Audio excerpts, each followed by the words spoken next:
Good morning viewers. आज के Sunday podcast में आप सभी का स्वागत है। आज के स्टोरी पॉडकास्ट को मैंने जो टाइटल दिया है वह है जिंदगी इम्तिहान लेती है। मेरी आप सभी से विनम्र याचना है कि उत्कृष्ट अनुभव पाने के लिए हेडफोन का उपयोग करें और स्टोरी के मर्म को जानने के लिए वीडियो को अंत तक सुनें। तो आइए शुरू करते हैं आज का संडे पॉडकास्ट। एक सुख नहीं तो परवाह नहीं, दूसरे अन्य सुख हैं, अतः पुण्य का उपयोग करें। जो भी दुख है उसके लिए सकारात्मक दृष्टिकोण अपनाकर उस परीक्षा में सफल होने का प्रयास करें। जीवन में संघर्ष ही उत्कर्ष का द्वार खोलता है, अतः दुख का क्षण परिवर्तन का क्षण है। इसलिए जीवन में दुख अनिवार्य हो जाता है। दुख की विशेषता यह है कि दुख हमें जागृति देता है और हमारी क्षमताओं को भी विकसित करता है। यह सत्य है कि नियति जिसे दुख देती है उजाला भी उसे ही मिलता है। जिस प्रकार बिजली को चमकने के लिए अंधेरी रात चाहिए और गुलाब के फूलों को खिलने के लिए कांटे चाहिए, ठीक उसी प्रकार जीवन को सुगंधित करने के लिए दुख भी आवश्यक है। एक व्यक्ति भगवान की प्रतिदिन प्रार्थना करते हुए एक ही बात को दोहराता था, हे भगवान, आपने मुझे इतना दुखी क्यों बनाया? दुनिया के सारे लोग तो सुखी हैं और मैं अकेला ही दुखी क्यों हूँ? आखिर मेरा कसूर क्या है? भगवान ने एक दिन उस भक्त से पूछा, बेटा तू चाहता क्या है? उसने कहा, भगवान, मैं यह नहीं कहता कि मेरे दुख दूर कर दो, आप तो मात्र इतना कर दो कि मुझे किसी दूसरे का ही दुख दे दो। प्रभु, मैं किसी से भी अपने दुखों को बदलने के लिए राजी हूँ, किंतु जो दुख मुझे दिया है वह मुझे मत दो।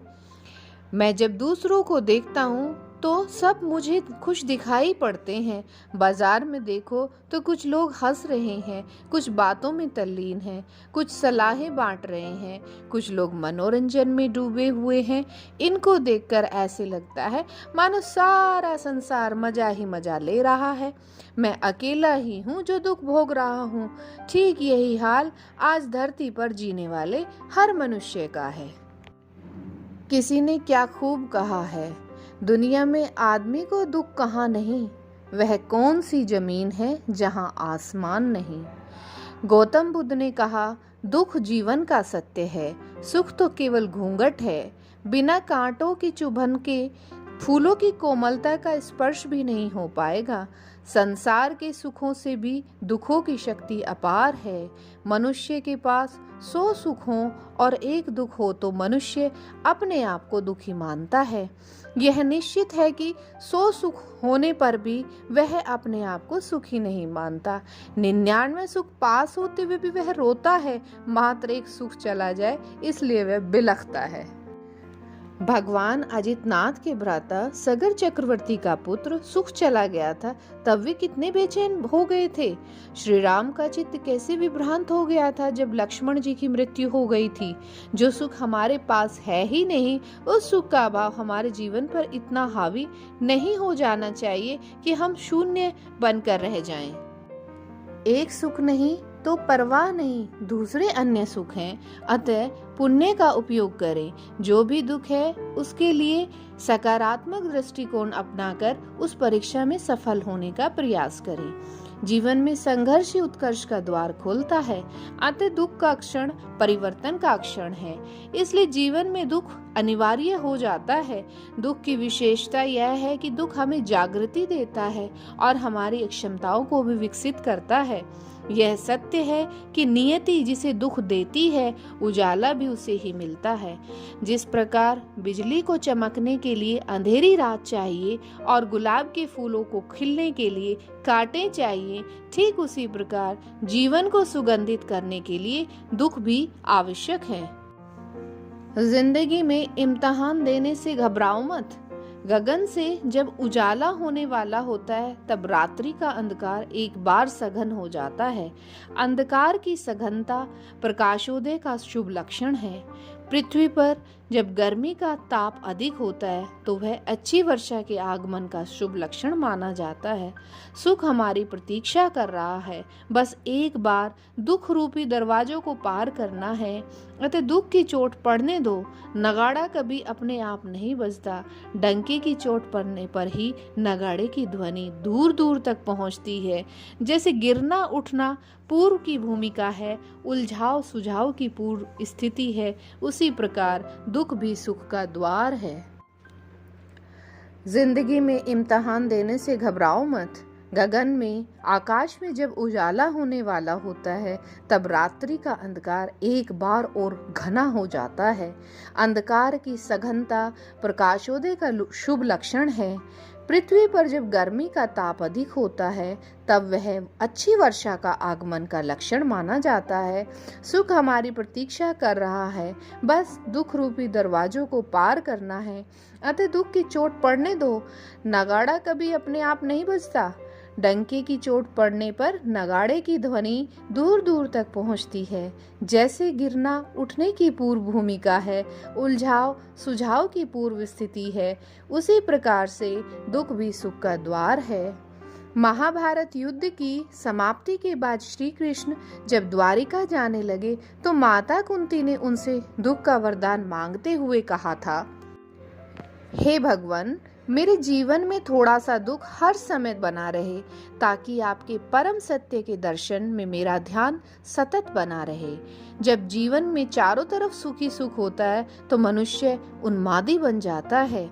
वेस्टर्न विद्वान इमर्सन ने कहा है, जीवन की वास्तविकता को समझने के लिए एक बार दुखों की अग्नि में तपना आवश्यक है। एक किसान परमात्मा से बहुत परेशान हो गया। कभी वर्षा अधिक तो कभी धूप अधिक, कभी बाढ़ तो कभी सूखा, कभी ओले गिर जाएं तो कभी पाला पड़ जाए, जिससे फसलें खराब हो जाती थी। आखिर एक दिन उसने परमात्मा से कहा, भगवान, मैं तो आपकी लीला से परेशान हो गया हूँ। एक बार मुझे मौका दो, मैं जैसा चाहूँ वैसा मौसम हो जाए, संसार को धन धान्य से भरपूर कर दूंगा। परमात्मा ने कहा, ठीक है किसान, एक साल तेरी मर्जी से सब कुछ होगा, मैं दूर रहूंगा। किसान ने जब धूप चाही तब धूप, जब जल चाहा तब जल, जितना चाहा उतना मिला। किसान मांगता रहा और बड़ा खुश रहा, क्योंकि गेहूं की बालें ऐसी हो गई जैसे बड़े बड़े वृक्ष। यह देखकर किसान बहुत प्रसन्न था। लेकिन जब फसलें काटी तो छाती पर हाथ रखकर बैठ गया। गेहूं भीतर थे ही नहीं, बालें ही बालें थीं। किसान बड़ा दुखी हुआ और कहने लगा कि परमात्मा, ये क्या हुआ? परमात्मा ने कहा, भोले किसान, ये जो गेहूं की फसल है, इसने न तो संघर्ष किया, न तूफान, न प्रतिकूलता, तूने इसे कोई मौका ही नहीं दिया, तो इनमें प्राण निर्मित ही नहीं हो पाए। ये बालें, ये बड़ी तो अवश्य हो गई, लेकिन भीतर से पोली रह गई। दुख और संघर्ष ही जीवन में ऊर्जा, बल निर्मित और संग्रहित करता है। सुख की अपेक्षा दुख ज्यादा सकारात्मक है। दुख सुख से अधिक पावरफुल है, शक्तिशाली है और शोधक है, जो आत्मा को शुद्ध करता है। फल की अपेक्षा कांटा अधिक मूल्यवान है। यदि गौर से देखा जाए तो सभी जानते हैं, फूल का सिर्फ स्पर्श हो सकता है, पर कांटा तो प्रवेश कर जाता है। दूसरी बात, फूल क्षण भर के लिए जीवित है, जबकि कांटा जीवन भर के लिए होता है। यह दुख कुदरत का सात्विक दान है। किसी शायर ने क्या खूब कहा है, जिंदगी में अगर कोई गम न हो तो जिंदगी का मजा नहीं मिलता। राह आसान हो तो राहगीरों को रास्तों का मजा नहीं मिलता। व्यूवर्स, मुझे आशा है आपको मेरी संडे पॉडकास्ट स्टोरी पसंद आई होगी। अगर आपको पसंद आई है तो मेरी वीडियो को लाइक करना, शेयर करना मत भूलिएगा। Thank you. Have a great day. Bye bye.